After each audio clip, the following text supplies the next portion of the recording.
Eğer bilinçli bir bireyse belirli bir yaşa gelen ve çevresinde olan biteni analiz edip neden sorusunu sormaya başlayan bütün insanların bazı anlarda sıkıştığı problemlere rastlarız. Genellikle varoluşun anlamını arayan kişilerde görünen bu problemler Tanrı'nın varlığı hakkında da insana fikir verebiliyor. Doğal afetlerden sonra yaşanan trajedileri ya da insanın kendi kendine ortaya koyduğu felaketleri gören herkes bu neden oluyor diye kendisine sormadan edemiyor. Fakat pek azı var ki bu olayların kötü olduğunu ve dünyayı yaratan iyi bir Tanrı'nın neden bunlara izin verdiğini, neden göz yumduğunu ya da neden kötülüğü yarattığını daha açık bir şekilde öğrenmek istiyor. Ama bu problem sadece 21. yüzyılın değil, ilk çağlardan bu yana açıklanmaya muhtaç bir problemdir ve birçok büyük filozof tarafından cevaplanmaya çalışılmıştır. Gelin bugün sizlerle birlikte hem ateizm penceresinden hem de teizm penceresinden bakarak felsefenin en önemli sorunlarından biri olan kötülük problemi üzerine konuşalım. Kötülük, kendine ya da başkasına zarar vermeye yönelik yapılan eylem, birinin yararına ters düşen davranış olarak tanımlanır. Kötülük problemi ya da şer problemi ise din felsefesinde kötülüğün mutlak iyi ve merhametli bir tanrıyla nasıl bağdaştığını soran bir sorudur. Kötülük problemini tarihte ilk soran kişinin Epikür olduğu belirtilir. O sorunu kısaca şu şekilde dile getirmiştir. Tanrı kötülüğü önlemek istiyor ancak bunu yapamıyor mu? O zaman kaderi mutlak değildir. Engelleyebilir ama istekli değil mi? O zaman kötü niyetlidir. Hem istekli hem de kadir mi? Öyleyse neden dünyada kötülük var? Ne istekli ne de kadir mi? Öyleyse ona neden Tanrı diyelim? Epikür'ün sorusunu tekrar edip popüler hale getiren kişi İskoç filozof David Hume olmuştur. Daha sonra birçok filozof yine benzer paradokslarla soruyu farklı yönden ele almaya devam etmiştir. Ateizm inancına sahip insanların Tanrı'nın varlığı hakkında teistlere yani Tanrı inancı olanlara yönelttiği ilk soru genellikle kötülük problemiyle ilgilidir. Ateistlerin bir Tanrı inancına sahip olamamalarındaki ana sorun kötülük problemine teizmin güçlü ve sağlam bir argüman ortaya koymamasından kaynaklanmaktadır.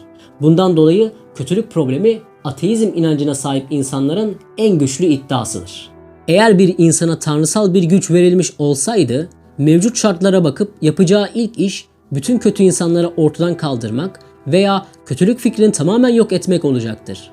Peki bunu sıradan bir insan düşünebiliyorsa kudretli, merhametli ve her şeye gücü yeten bir Tanrı neden kötülüğü yok etmiyor? Yoksa Tanrı diye bir şey yok mu? Kötülük problemini popüler hale getiren David Hume, Doğal Din Üzerine Söyleşiler kitabıyla Teodise'yi en ağır şekilde eleştirmiş, hatta alaya almıştır. Şurası gayet açıktır ki iyi bir varlık gücü yettiği ölçüde zıttı olan kötüyü ortadan kaldırmaya çalışır. Eğer bu Tanrı iyi ve mutlak güç sahibi ise onun gücünün dışında kalan bir şey olamaz. Tanrı'nın gücü her şeye yettiğine göre isteseydi kötülüğü tamamen ortadan kaldırabilirdi. Ancak ne yazık ki kötülük vardır. Ortadan kaldırılmamıştır. O halde ya Tanrı mutlak kudret sahibi değildir, ya tam anlamıyla iyi değildir ya da evrende bu kadar kötülüğün bulunduğunu bilmiyordur. Ateistlerin bir diğer inancına göre eğer bir Tanrı varsa onun yeterli güce sahip olmadığı ya da dünyadaki kötülükleri görmezden gelen kötü bir varlık olduğudur. Çünkü Tanrı sadece kötülüğü yaratmakta kalmamış, kendinden daha güçsüz şekilde yarattığı insanlardan intikam alacak kadar problemli bir varlık olmuştur. Buna kanıt olarak da mevcut dinlerin kitaplarında kavimlerin yok edilmesine dair yazan hikayeleri göstermiştir. 1. Tanrı vardır.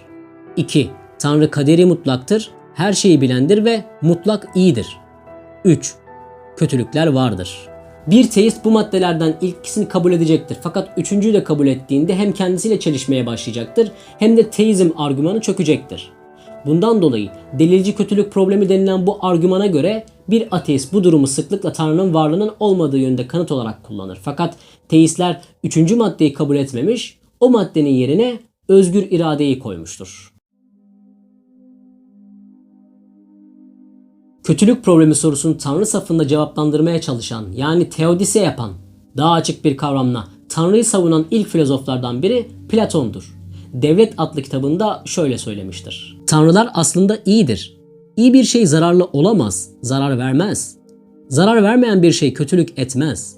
Kötülük etmeyen kötülüğe sebep olmaz. Tanrılar iyi olduğu için yalnız iyi olan şeyler onlardan gelir. Kötü şeyler için başka sebepler aranmalıdır. Bunların tanrılardan geldiği söylenmemelidir. Kötülük ortadan kalkamaz. Çünkü o zorunlulukla iyiliğin karşıtı olarak var olacaktır. Fakat kötülüğün tanrılar arasında yer bulmasına da olanak yoktur. Kötülük yalnızca ölümlü tabiatlar ve bu topraklar üstünde hükmünü sürecektir. Bir diğer teodisi yapan kişi ise Hristiyan filozof Augustinus'tur. Ona göre Tanrı mükemmel bir varlıktır ve kötülükten sorumlu değildir.